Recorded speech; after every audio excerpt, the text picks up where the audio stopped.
Hello, I'm Arynn Haws, and I'll be reading Everything After, inspired by Dorothy Parker's Telephone Me Now. Everything After. Please God, let him telephone me now. He remembers thinking it. It seems like so long ago at this point. Ages. Lifetimes.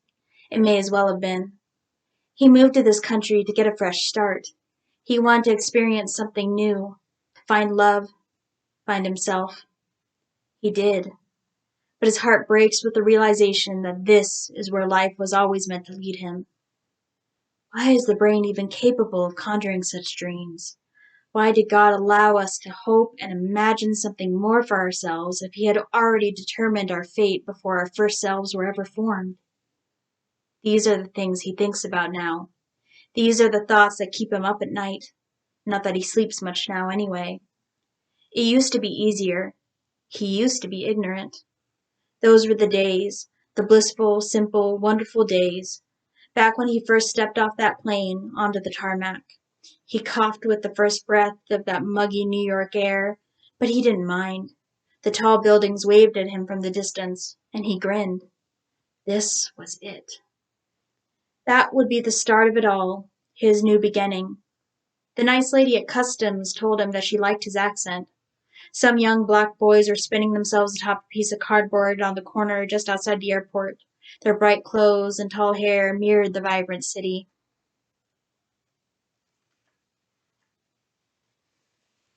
Their music popped and snapped up the endless concrete walks. He was mesmerized, so much so that he almost missed his cab. The cab driver that picked him up said that he liked his accent too. At least, that's what he thought the man said. But the driver's own accent was so thick and foreign he couldn't really be certain. The only thing he was certain of was the price of the fare once they reached the hotel, and with his pockets a lot lighter, he walked inside to book a room. He spent the next week just trying to get his bearings. The street seemed to be a mass of gray, sticky spiderwebs, and the natives moved along the strings like they were nothing, knocking around the poor, pathetic fly that he was whenever he got in their way. But eventually, with time, with effort, all that began to change. He learned the ins and outs of the city, the alleyways and the flashing lights from the cars, the billboards, the rush of the bike messengers in the dead of night. They became familiar to him, inviting, exciting. He was an Englishman in America. He was the old and the new. And even though he was only 25, here, he felt younger somehow. Walking those dirty streets, listening to the loonies preach about love in the subway cars, seeing the reflection of himself in the side of the buildings, he looked younger. He looked good. And Darius thought so too. A beautiful boy with beautiful dark skin and eyes that almost seemed purple in the steamy air at the base of the city.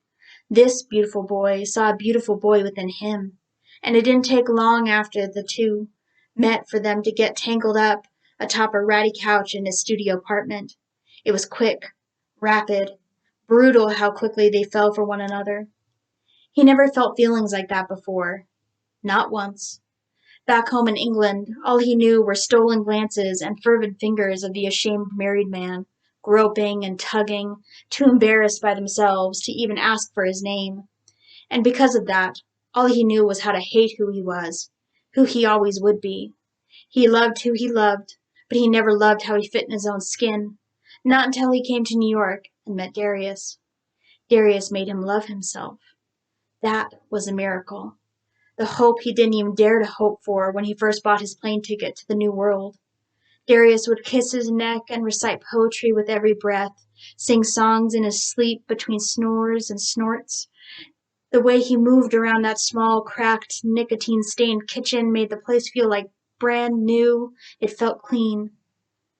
And he would watch that beautiful boy laugh at the food he burnt, and cry when the plant they bought together at the corner market died because he forgot to water it.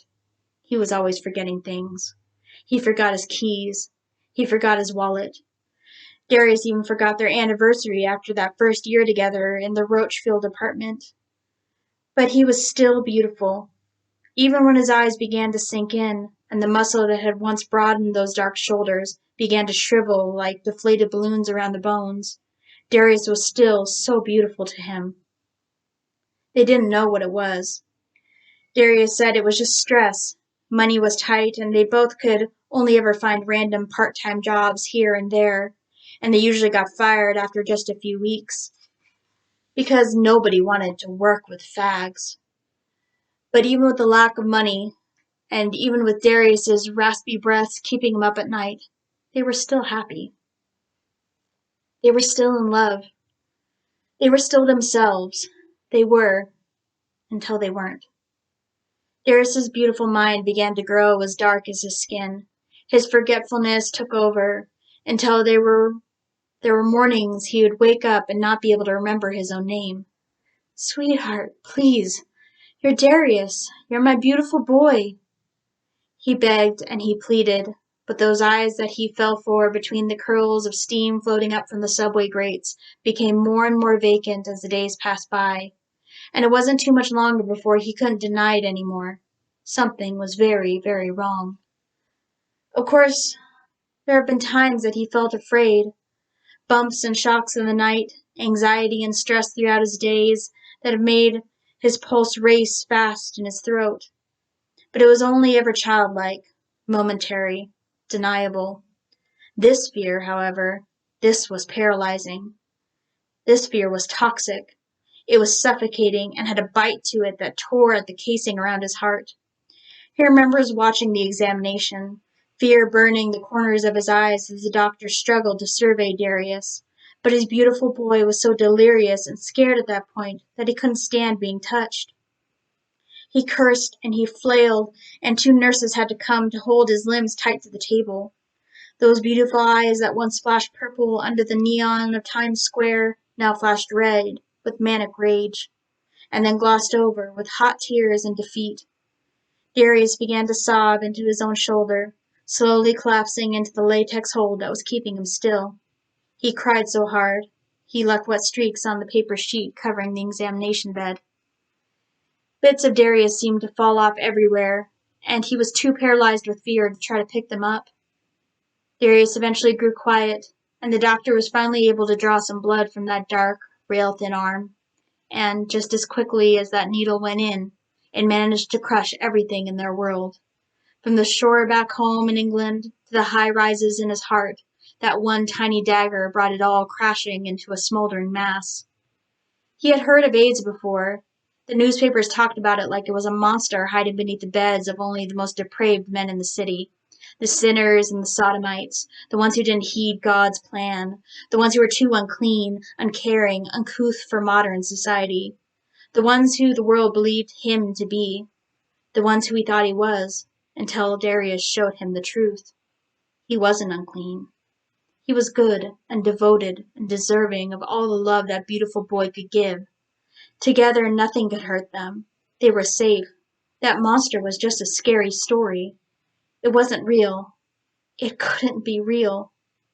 The doctor told him that the disease had a tendency to eat away at the mind, and that is most likely what was happening to Darius. His mind was disappearing along with everything about himself that made him so beautiful. He doesn't have much time left, the doctor said. We will try to make him as comfortable as possible, the nurses told him. Only family is allowed after visiting hours, the security guard growled, a pointed finger pushing into his chest, keeping him from going down the sterile hall and getting onto the elevator. I'm all the family he has, he pleaded, only to be turned away. Filthy faggot was the only goodbye he heard. After another few weeks in the hospital, the doctor told him that Darius had to remain sedated. The pain was too much, and it was inhuman to allow him to be conscious anymore. He remembers thinking how horribly wrong that was. Consciousness is human. It is sight and laughter and love and that singing feeling on your skin when someone brushes their lips against your ear. Darius loved everything about the waking world. He loved widening his eyes to the life around him. He loved touching the leaves on the trees in Central Park and running alongside the subway cars just trying to keep up, laughing until he doubled over once the carriages screeched away. That beautiful boy made life beautiful by being around to witness it. How wrong it was for that to suddenly cause him pain. How wrong it was for life to suddenly be nothing more than a drug-induced sleep. It was all just so wrong. 2 years ago, He sat by his phone, praying for that beautiful boy that he met in that bar to call him. 2 years ago, his world became worthwhile when that beautiful boy finally did. How unfair it is to have only had 2 years with that beautiful boy. How unfair it is for him to have to count the seconds, the minutes, to watch the clock just waiting for the time when that beautiful boy takes his last breath. It should be any moment now, the doctor tells him. The minutes pass by. Too many. Darius wheezes. He cries some more, eyes aching because that's all they've been doing for the last few months. His beautiful boy is in pain, and he finds himself wishing for the end just to come already, and because of that, he hates himself all over again. He hates himself worse now. The minutes drag on, and he remembers how his life used to be. The minutes drag on, reminding him of how his life is nothing now. The minutes drag on, and he watches the shell of Darius shudder beneath the white, scratchy sheet. With his beautiful boy nearly gone, all those raspy, sickly, sunken minutes count to is nothing. But he counts them anyway. He counts, and he counts, and he waits, holding on to the hands of that clock for dear life, because what else can he do right now? What else does he have to hold on to anymore? Another minute gone. Darius is still alive. 2 more minutes now. My beautiful boy. 5, 10, 15, 20, 25, 30, 35.